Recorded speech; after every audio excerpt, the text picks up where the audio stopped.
I'm Karina. I am a survivor, and I am a case manager for Alabaster Jar Project.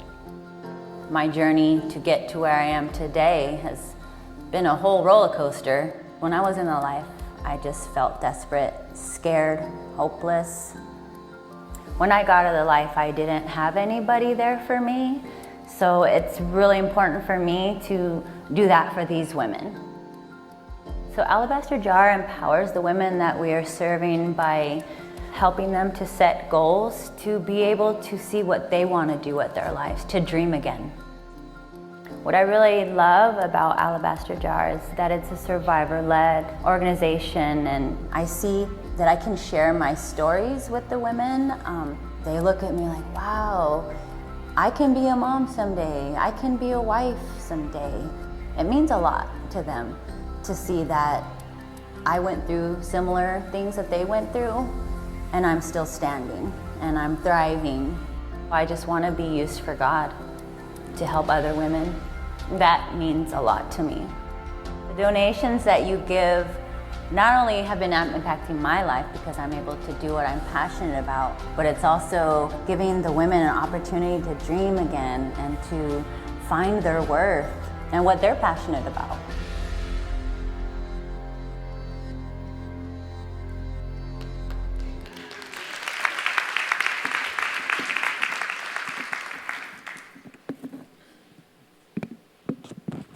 Hello. Here comes Susan. Hi. Hi, Susan. I love that. I love the stories of transformation. And I just want to talk to you a little bit about Alabaster Jar Project and what you've been doing and what you're currently doing. And I brought my cheat sheets. So Alabaster Jar Project actually started as a ministry of the church at Rancho Bernardo. And I remember that we used to have spa nights. We treated the women beautifully with a China dinner and spa treatments and really made them feel special and welcome. From there, Nate Alcorn and Kyle Moss and you co-founded officially Alabaster Jar Project, whose mission is to provide housing and resources for women who have survived human trafficking and sexual exploitation. And I look at the past years and everything that you have done since then. You started supporting clients with their basic needs in November of 2014, began housing your first 2 clients in January of 2015, began your resource center and peer support group in June of 2015, and then you have partnered to build a long-term residential program and opened Grace House in 2016. Yes. Pretty amazing. It really started from that brokenness and from identifying God as my Father. Once I got a hold of that, it became my alabaster jar to pour out into the lives of others who had similar backgrounds. And it pretty much started from there. I followed God's calling in my life out of the brokenness that I had and the new purpose that I'd found.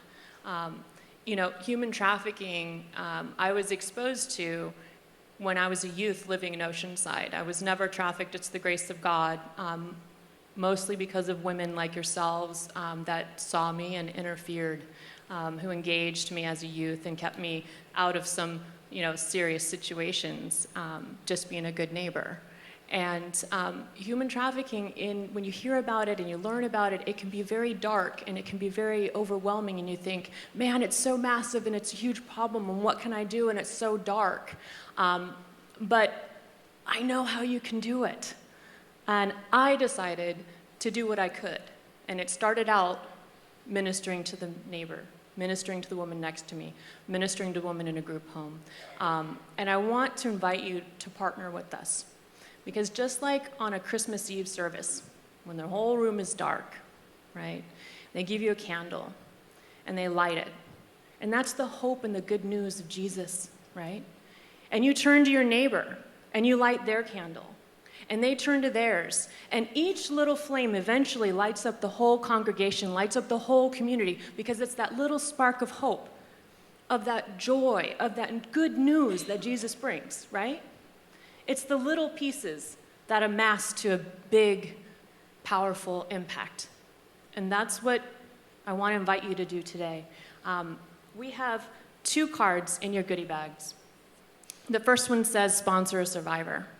And for the amount, even if it's the amount of a Starbucks cup each month, okay, you can help. Every little bit counts to become a monthly recurring donor to support us, to help us in rebuilding lives, to tell your sisters that they are important and that they're valued and that they make a difference in this world.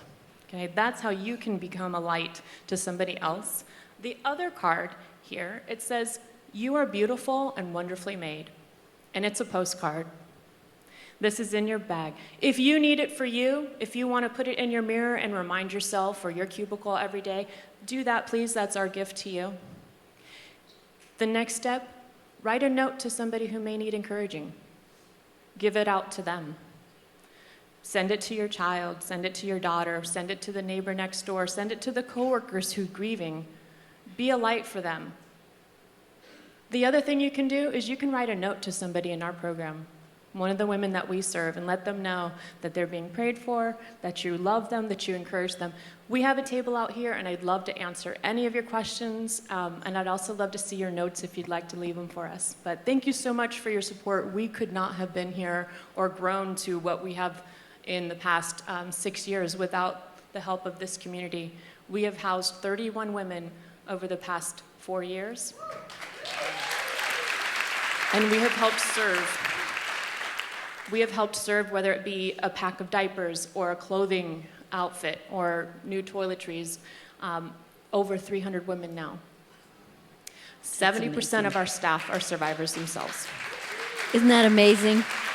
With just one little mustard seed of faith, what God can do. And we really want to invite you to be part of it. Another way that you can do it, I highly encourage this. Also, our vendors out there are donating a portion of their proceeds to Alabaster Jar today. So we were able to generously donate last year, and my prayer is that we do that same thing today. So go see Susan, sign up for a sponsorship, fill out those cards, and shop. Thank you, Susan.